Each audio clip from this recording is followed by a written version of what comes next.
எல்லா புகழும் நம்மை படைத்த இறைவன் ஒருவனுக்கே. அஸ்ஸலாமு அலைக்கும். மக்களே, எல்லோரும் நல்லா இருக்கிறீங்களா? நமக்காக நாம் குரல் கொடுக்கும்போது நமது உள்ளத்தை எப்படி மென்மையாக வைத்துக்கொள்வது? இந்த பிரபஞ்சம் அல்லாஹ்வால் உருவாக்கப்பட்ட ஒரு மகத்தான சமநிலையின் அடிப்படையில் அமைந்துள்ளது. நாம் இந்த உலகத்தை பார்க்கும்போது எல்லாவற்றிற்கும் அதன் சரியான இடம் இருப்பதை நாம் காண்கிறோம்.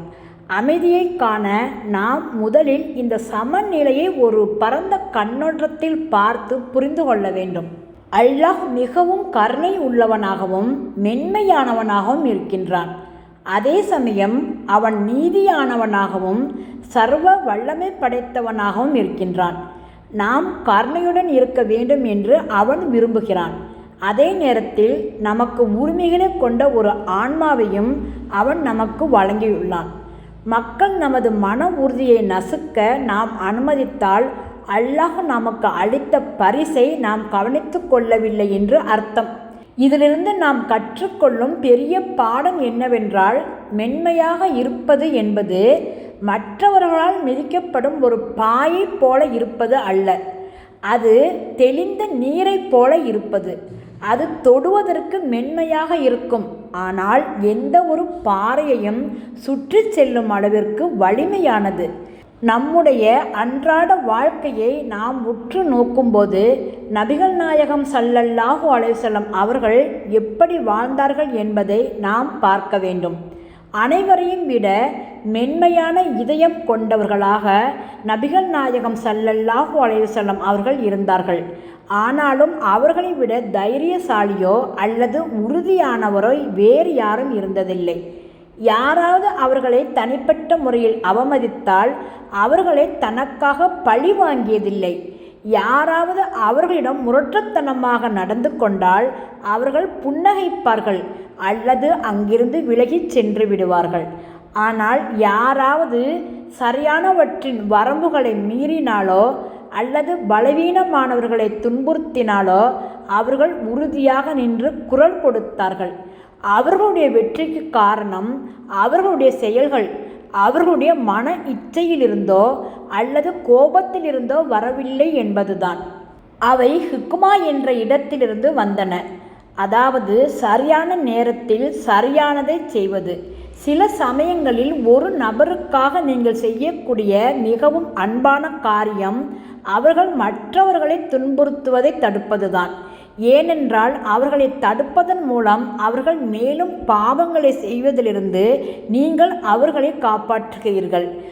வரம்புகளை நிர்ணயிக்கும் போது உங்கள் இதயத்தை தூய்மையாக வைத்திருக்க உறுதிப்பாடு என்பதை பற்றிய உங்கள் சிந்தனையை நீங்கள் மாற்றிக்கொள்ள வேண்டும். ஒரு எல்லையை நிர்ணயிப்பது என்பது ஒரு போரின் செயல் அல்ல, அது ஒரு தெளிவின் செயல். இதை ஒரு அழகான தோற்றத்தை சுற்றியுள்ள ஒரு வேலி போல நினைத்து பாருங்கள். அந்த வேலி தோட்டக்காரர் வெளியில் உள்ள மக்களை வெறுப்பதால் அந்த வேலி அங்கு போடப்படவில்லை. மாறாக தோட்டக்காரர் உள்ளே இருக்கும் அந்த பூக்களை நேசிப்பதால் அங்கு அவர் வேலி போட்டு உள்ளார். நீங்கள் ஒருவரிடம், நான் உன்னை நேசிக்கிறேன், உன்னுடன் நேரம் செலவிட விரும்புகிறேன், ஆனால் நீ என்னிடம் அந்த விதத்தில் பேச நான் அனுமதிக்க முடியாது என்று சொன்னால் நீங்கள் உண்மையில் அந்த உறவை பாதுகாக்கிறீர்கள். நீங்கள் எதுவும் சொல்லாமல் அவர்கள் உங்களை துன்புறுத்த அனுமதித்தால் இறுதியில் நீங்கள் அவர்களை வெறுக்கத் தொடங்குவீர்கள். அதுதான் உண்மையாகவே இதயத்தை கடினமாக்குகிறது. உண்மையான கடினத்தன்மை என்பது கண்ணியமான உண்மையை சொல்வதிலிருந்து வருவதில்லை, மாறாக மறைந்திருக்கும் கோபத்திலிருந்தும் மனக்கசப்பிலிருந்தும் வருகிறது. அடிப்படை மட்டத்தில் நாம் பதிலுக்கு தாக்க விரும்பலாம். ஒரு உயர் மட்டத்தில் நாம் அல்லாஹ்வின் பொருட்டு மன்னிக்கிறோம். ஆனால் மிக உயர்ந்த மட்டத்தில் எல்லாம் அல்லாஹ்வின் கைகளில் இருக்கிறது என்பதை நாம் உணர்ந்து பரிபூரண சமநிலையுடன் செயல்படுகிறோம்.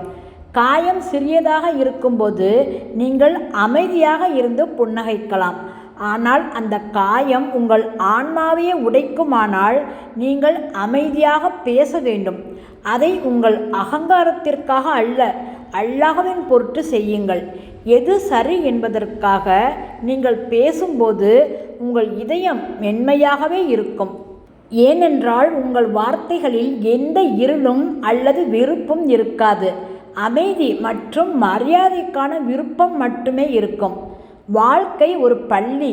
அங்கு கடினமான பாடங்கள் பெரும்பாலும் நமக்கு நெருக்கமானவரிடமிருந்தே வருகின்றன. உங்கள் இதயம் அல்லாஹ்விடமிருந்து கிடைத்த ஒரு அமானிதம் என்பதை நினைவில் கொள்ளுங்கள். மற்றவர்களின் கடினத்தன்மையிலிருந்தும் உங்கள் சொந்த மௌனத்தின் கசப்பிலிருந்தும் அதை நீங்கள் பாதுகாக்க வேண்டும். வேண்டாம் என்று சொல்ல வேண்டி இருந்தாலும் கூட அன்பாக இருப்பதே உண்மையான வலிமை. உங்கள் இதயம் ஒரு அழகான படிக விளக்கு என்றும் மற்றவர்களின் கடுமையான வார்த்தைகள் சேறு என்றும் வைத்துக்கொள்வோம். அதே கடினத்தன்மையுடன் நீங்கள் திரும்பி போராடினால் அந்த சேற்றை திருப்பி எறிவது போன்றது. இப்போது உங்கள் கைகளும் அழுக்காகிவிட்டன, மற்ற நபரும் அழுக்காகிவிட்டார். உள்ளுக்குள் கோபத்தை உணர்ந்து கொண்டு நீங்கள் வெறுமனமே அமைதியாகி எதுவும் சொல்லாமல் இருந்தால் சேறு விளக்கின் மீது தங்கி ஒளியை தடுத்துவிடும். நடுநிலையான வழி என்பது விளக்கின் சுற்றி ஒரு தெளிவான கண்ணாடி கேடயத்தை வைப்பது போன்றது. அந்த கேடயம் உங்கள் எல்லைகள் சேறு படிகத்தை தொடாமல் தடுக்கின்றது. ஆனால் ஒளி உங்கள் அன்பு அனைவருக்கும் தெரியும்படி பிரகாசிக்கிறது. உங்கள் குடும்பத்தினர் உங்கள் மீது கடுமையாக நடந்து கொள்ளும்போது உங்கள் இதயத்தில் இவ்வாறு சொல்லுங்கள்: இது அவர்களுடைய நோய், இது என் அடையாளம் அல்ல. இது அவர்களின் விஷம் உங்கள் உள்ளத்தில் நுழைவதை தடுக்கிறது. அமைதியான எல்லைகளை நிர்ணயித்து கொள்ளுங்கள். சத்தமாக இல்லாமல் உறுதியாக இருக்க முடியும். ஒரு உரையாடல் நச்சுத்தன்மை வாய்ந்ததாக மாறினால், நான் உங்கள் அனைவரையும் நேசிக்கிறேன், ஆனால் நான் இப்பொழுது தொழுகைக்கு செல்ல வேண்டும், ஓய்வெடுக்க வேண்டும் என்று சொல்லுங்கள். இது ஞானம். நீங்கள் அவர்களுடைய ஆன்மாவை தாக்காமல் உங்கள் ஆன்மாவை பாதுகாக்கிறீர்கள். சுயமரியாதை காப்பாற்றப்படுகிறது. அவர்கள் ஏதேனும் மோசமான வார்த்தை சொன்னால் 10 வினாடிகள் அமைதியாக இருக்க முயற்சி செய்யுங்கள். அந்த 10 வினாடிகளில் அவர்களுக்காக இஸ்திஃபார், மன்னிப்பு கோருதல் செய்யுங்கள். இது உங்கள் இதயத்தை மென்மையாக வைத்திருக்கும். ஏனென்றால் நீங்கள் அவர்களின் நோயுற்ற நடத்தைக்கு ஒரு மருத்துவராக செயல்படுகிறீர்கள். இது மௌனத்தின் சதக்கா ஆகும். ஒரு எல்லையை நிர்ணயித்த பிறகு உங்களுக்குள் மனக்கசப்பு ஏற்படுவதாக உணர்ந்தால் உடனடியாக ஒழு செய்து 2 ரக்காத் தொழுகையை நிறைவேற்றுங்கள்.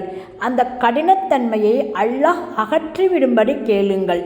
அதனால் உங்கள் எல்லை ஒரு கேடயமாக இருக்குமே தவிர வாளாக மாறிவிடாது. இதுவே இதயத்தின் உழு ஆகும்.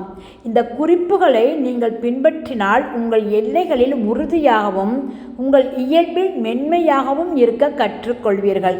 நீங்கள் இனி மனிதர்களிடம் எதிர்வினையாற்றாமல் மனிதர்கள் வழியாக அல்லாஹ்வுக்கு பதிலளிப்பதால் உங்கள் ஆன்மீகம் அதிகரிக்கத் தொடங்கும்.